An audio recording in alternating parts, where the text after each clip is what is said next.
So FaZe Tfue, or I should just call him Tfue now, is suing FaZe Clan. And in my opinion, he hasn't done anything wrong. But if you were to watch some other people's videos on this platform, you would be led to think that he was pushing Alyssa Violet's legs down to her ears and creaming in it. And I feel that the fact that people are even pushing the message that Tfue was somehow in the wrong for suing is disingenuous to the audience. He's wrong because someone's feelings got hurt and then that person decided to make a 20-minute video, which is really more than 20 minutes because Faze Banks went on drama alert. And Tfue, who hasn't said anything on the matter until yesterday, where he finally uploaded his side of the story in a 2-minute video where he stated just to release the contract so people can see and come to their own conclusions. But he did apologize over the allegations of underage drinking and being pressured to do stunts and gambling, which let's just go ahead and keep it 100,000. LA YouTubers and scandals go hand in hand. They're used in the same sentence all the time. I don't think an allegation such as people underage drinking at a FaZe Clan party is really gonna hurt FaZe Clan. Banks would like you to believe when he uploaded his video that these allegations are just so damning.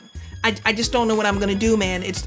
He's tearing down, he's trying to destroy FaZe Clan. And in reality, I just think that's ridiculous. Now, the reason why this pisses me off, because when he went on Drama Alert, he talked about Tfue's dad, he talked about his ex-girlfriend, he talked about how much money he made off Tfue, which personally I feel is a lie, and we're gonna get into that a little later. And he talked about how he made him, even going as far as to say on his own personal video, he felt like he created a monster. This is something that could have easily been handled offline, and if this was just about making even more money than you do now, then we could have gotten to that point too, dude. Like, I don't understand. It doesn't make any sense to me. I'm sure I'm gonna have a shit ton of hate on this video. I mean, you're massive. I feel like I've created a monster in some way, but if that's the price I have to pay, then so be it. I have to tell the truth and I have to get my side of the story out there. And personally, I really feel like this is a smear campaign against Tfue. And I just think it's weird that the owner of a team is sitting down in front of a camera and doing stunts like, "Dear Tfue, my relationship with Tfue."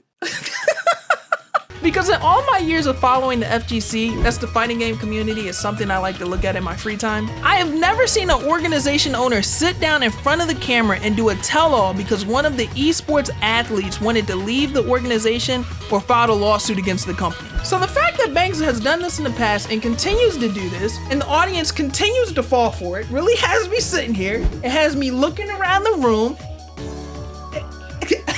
What?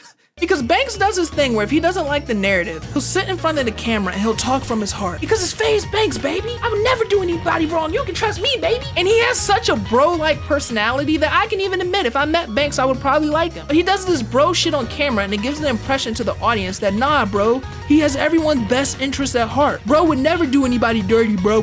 Brody, that's so messed up, bro. When in reality, I'm gonna say this and it's gonna hurt, but I really mean this. Banks, your feelings. This is business. And the fact that he's doing this, I've never seen anything like this before. And from watching other people's videos on the topic, the only ones that made sense to me were Hello Yassine's video and Denver Fortnite, who he took his video down because they were disliking the hell out of it. But in my opinion, he was speaking the truth. So let me state again, Tfue is well within his right to sue FaZe Clan if he wants to get out of his contract or if he wants to get a better deal from his contract. And in the famous words of Birdman, every contract can be recontracted. And we know Birdman puts people in those slave deals. When you're talking about the music industry, we have to understand that I have to spend a lot of money to make your artist. You're just putting out a word. I'm gonna put out millions. If I lose, you're not gonna take my loss. But on the backside, it won't be as sweet for you. And don't get me wrong, as a businessman, everybody open to do business. Any contract could be recontracted.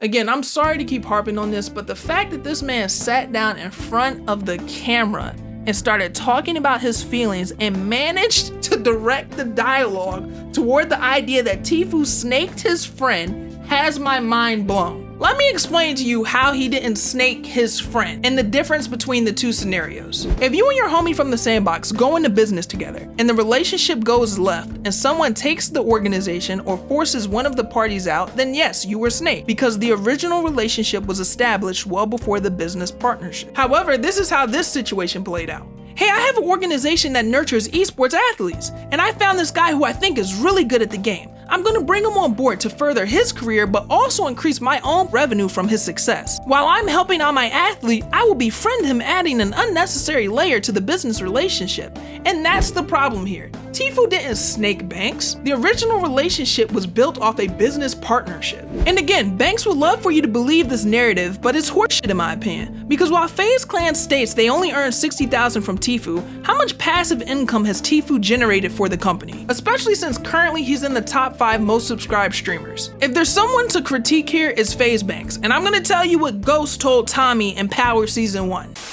Hey, yo, you got some fine ass looking girls serving drinks in there, by the way. There was this one, red hair, tall, what's her name? Oh, yeah. Yeah. Her name is Don't Touch the Merchandise, motherfucker. Don't touch her. Stop befriending the talent. You're there to nurture the talent. The talent makes your company more money. So I think it's ridiculous and manipulative to use phrases like "I got blindsided." Also, to the people saying FaZe Clan made Tfue, how? Seriously, did they help nurture his social media growth? Sure, but if Tfue was the best player in the world, better than Ninja or Myth according to Faze Banks, he would have found a way regardless if FaZe signed him or not.